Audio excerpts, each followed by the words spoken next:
Hello mga tea! Tara, samahan nyo kami mag out of town. For today's video, tayo nga ngayon ay pupunta sa Nagano, Ken. Pagkatapos nga namin pumunta sa Taylor Swift concert, pahinga nga lang kami saglit at ayan, gagala na naman kami. Mga Dora talaga. Pagkagising ko nga nagulat ako dahil sobrang white na nga nung paligid at nagmo-moist na nga yung mga bintana ng sasakyan namin. Pagkatapos ka ng almost 5 hours na biyahe, andito na nga kami sa Snow Monkey. Banyo pa nga lang makakita na kayo ng monkey. Ay char, hindi pala sila yun. At dahil puno na nga daw yung parking dun sa malapit, malayo nga yung na parkingan namin. Kaya medyo mahaba-haba rin yung lakaran namin dyan.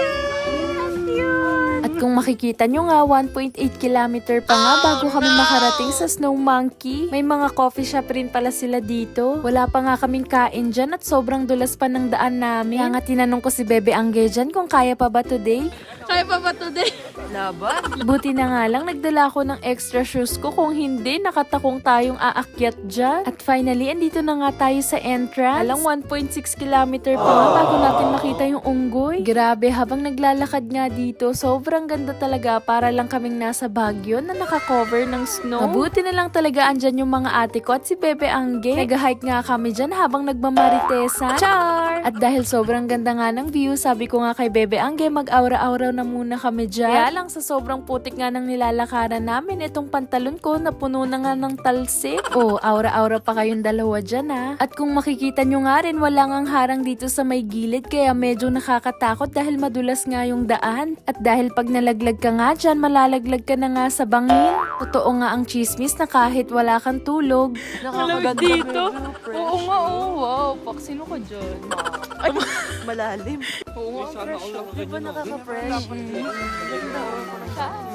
Palayo nga ng palayo yung nilalakbay namin. Pakapal ng pakapal din yung snow. Ganto naman makikita mo after mo mag-hike ng ilang minutes. Ay sobrang worth it naman talaga. Hoy, ano ba kayo? Bebe ko yan, hindi yan unggoy.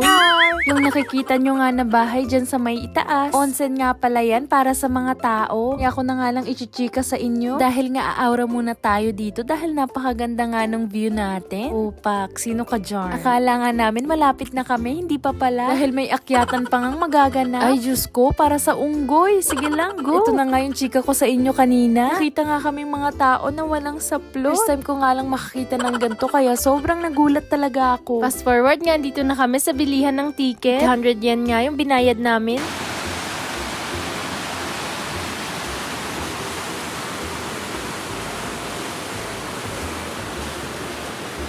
Ganyan nga yung maririnig mo pagpasok nyo dito. At buti na lang may nakita kami agad na unggoy dahil sa sobrang layo nga ng nilakad namin. Kung di kami makakakita nito, ay nako, Diyos ko talaga. Ipapabalik ko nga yung binayad namin, pati yung pagod ko. Char!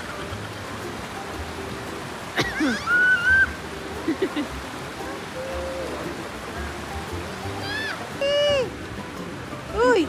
Si Monkey! mas natuwa siya sa monkey kaysa sa snow.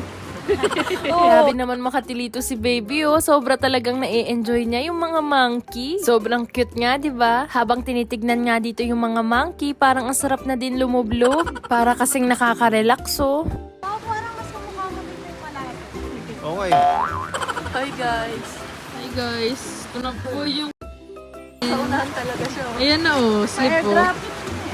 Fast forward nga, dito naman kami sa bilihan ng mga souvenir. Meron nga silang binibenta ditong mga magnets, keychain, mugs, t-shirt, at marami pang ang iba. Meron nga rin pala sila ditong pa-free hot water tsaka cold water. Kaya lang, galing nga to sa pinagliguan ng unggoy. Char! At dito nga may makikita kang parang mini museum nila. Makikita mo nga yung bones ng mga unggoy, pati nga yung balahibo ng unggoy pwede mong hawakan. At meron din pala sila ditong pa-free stamp. Kaya kung nagko-collect nga kayo, dumaan muna kayo dito. Tapos sinulatan ko na rin nung araw nung pumunta kami. Tapos nga namin mag-picture-picture at video, umuwi na rin kami. Mga 1:30 na nga nung nakababa kami at sobrang gutom na talaga namin. Kaya lang yung daan nga kailangan talagang mag-ingat dahil madulas. So kung gusto mo nga mabilis makababa, magpagulong-gulong ka na nga lang. Ciao! Itong nasa likod ko nga nagmamadali ata at nanunulak pa. Ano naman kung gaano siya ka-happy. Napag-usapan nga namin sa ibang place na lang kami kakain. Naglalakad nga kami pababa, may naisip nga tong si Bebe na kalokohan. Wala eh. Ganyan nga siguro talaga yung epekto ng kulang sa tulog. Meron nga dala si Kuya Jer dito. Ito na Alfonso 0, pero yung tama nga 25%. Tama.